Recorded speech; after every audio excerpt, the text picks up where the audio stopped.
25 अप्रैल 2010 Indian premiere league का final खेला जा रहा था। चेन्नई सुपर किंग्स ने यहां मुंबई इंडियंस को हराया और अपना पहला खिताब अपने नाम कर लिया। फाइनल के बाद जैसा कि होता है, तब के आईपीएल चेयरमैन ललित मोदी मंच पर आए और जीतने वाले कप्तान को ट्रॉफी देने लगे, यानी चेन्नई सुपर किंग्स के कप्तान महेंद्र सिंह धोनी को।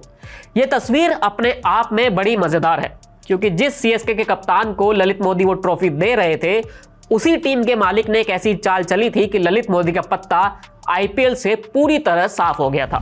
ललित मोदी को मालूम भी नहीं था कि जब वो ट्रॉफी दे रहे थे तब वो आईपीएल के चेयरमैन थे, और जैसे ही वो अगले पल मंच से उतरे, वो चेयरमैन नहीं रहे थे।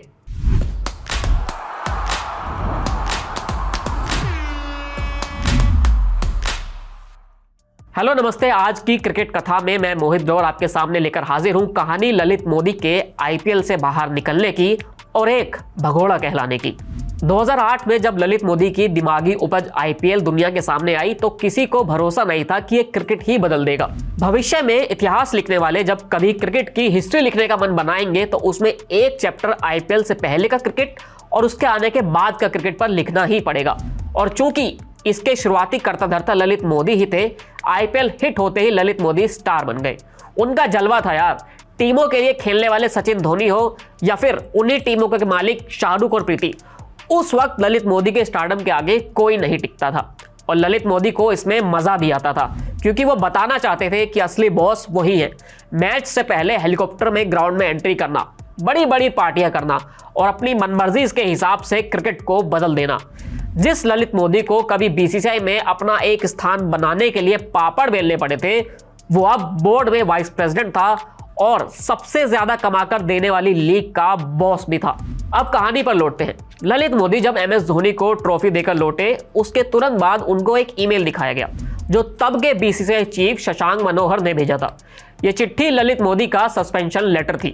उन्हें तुरंत प्रभाव से बीसीसीआई के सभी पदों से निष्कासित किया जाता है, जिसका कारण अपने पद का दुरुपयोग करना, बीसीसीआई के खातों का गलत इस्तेमाल करना, खिलाड़ियों और टीमों के ऑक्शन में गड़बड़ी करना बताया गया था। इसका अंदेशा पहले ही लग गया था कि यह होने वाला है, लेकिन कोई भरोसा नहीं कर रहा था, क्योंकि ललित मोदी जो आईपीएल का बॉस है, जो सबसे बड़ा सुपरस्टार है, उसके साथ ये कैसे होगा। ललित मोदी को सस्पेंशन लेटर देने की कहानी इतनी आसान नहीं है, क्योंकि उस रात आईपीएल का मैच कुछ अलग था। जब भी बड़े मैच होते हैं, अक्सर टीवी स्क्रीन पर आपको टीमों के मालिक या बीसीसीआई के अधिकारियों का चेहरा जरूर दिख जाता है। उस दिन स्क्रीन पर सिर्फ मुंबई के मालिकों को दिखाया गया, ना सीएसके के मालिक स्क्रीन पर दिखे और ना ही बीसीसीआई के अधिकारी। ऐसा क्यों हुआ, इसका कारण सबको बाद में मालूम पड़ा। वरिष्ठ खेल पत्रकार बोरिया मजूमदार ने ललित मोदी को लेकर जो किताब लिखी, उसमें विस्तार से इस किस्से को बताया गया है। बोरिया के मुताबिक तब सभी बोर्ड अधिकारियों का फोन बंद था, क्योंकि हर कोई ललित मोदी के सस्पेंशन की तैयारी कर रहा था और किसी भी तरह मीडिया के संपर्क में नहीं आना चाहता था। इसके लिए पूरी प्लानिंग की गई और जैसे ही ललित मोदी की स्पीच खत्म हुई, आईपीएल की लाइव कवरेज बंद हुई, तुरंत ललित मोदी के हाथ में उनका सस्पेंशन लेटर थमा दिया गया। इसके पीछे एक डर यह भी था कि अगर यह पहले दे दिया जाता तो शायद ललित मोदी लाइव टीवी पर ही लेटर वो पढ़ देते। यह रात लंबी थी।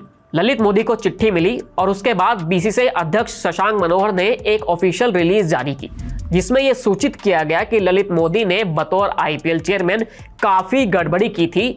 इसमें 2009 के ऑक्शन में की हुई गड़बड़ी, 2009 में ही जब साउथ अफ्रीका आईपीएल गया तब भी कई करोड़ की गड़बड़ी शामिल थी, जिसको लेकर बाद में ईडी ने ललित मोदी को नोटिस भी भेजा था। राजस्थान रॉयल्स में राज कुंद्रा और शिल्पा शेट्टी को शेयर देना हो या फिर पंजाब किंग्स में प्रीति जिंटा को शेयर देना, तब हर चीज पर सवाल उठ रहे थे। आईपीएल फाइनल की इस रात से लेकर 15 मई 2010 तक ललित मोदी और बीसीसीआई के बीच तमाम लड़ाइयां हुई। सस्पेंशन लेटर के अगले दिन ही ललित मोदी ने ट्विटर पर लिखा कि भले ही मुझे सस्पेंड कर दिया गया हो, लेकिन मैं भी अभी आईपीएल का चीफ हूं। इसके बाद ललित मोदी ने आईपीएल गवर्निंग काउंसिल की मीटिंग भी बुलाई, लेकिन बीसीसीआई के सचिव ने साफ किया कि ललित मोदी को इसका कोई अधिकार नहीं है। मीडिया में ललित मोदी छाए हुए थे, क्योंकि हर ओर वो अपना पक्ष रख रहे थे और बीसीसीआई चुप्पी साधे हुए था। लेकिन एक संस्था के आगे आप कब तक लड़ेंगे, और वो भी बीसीसीआई के सामने। ललित मोदी को आखिरकार हार माननी पड़ी, क्योंकि अब उन पर सिर्फ बीसीसीआई ही नहीं बल्कि देश की कानूनी एजेंसियों का भी शिकंजा था। 15 मई 2010 ये वो दिन था जब ललित मोदी ने हिंदुस्तान छोड़ा था।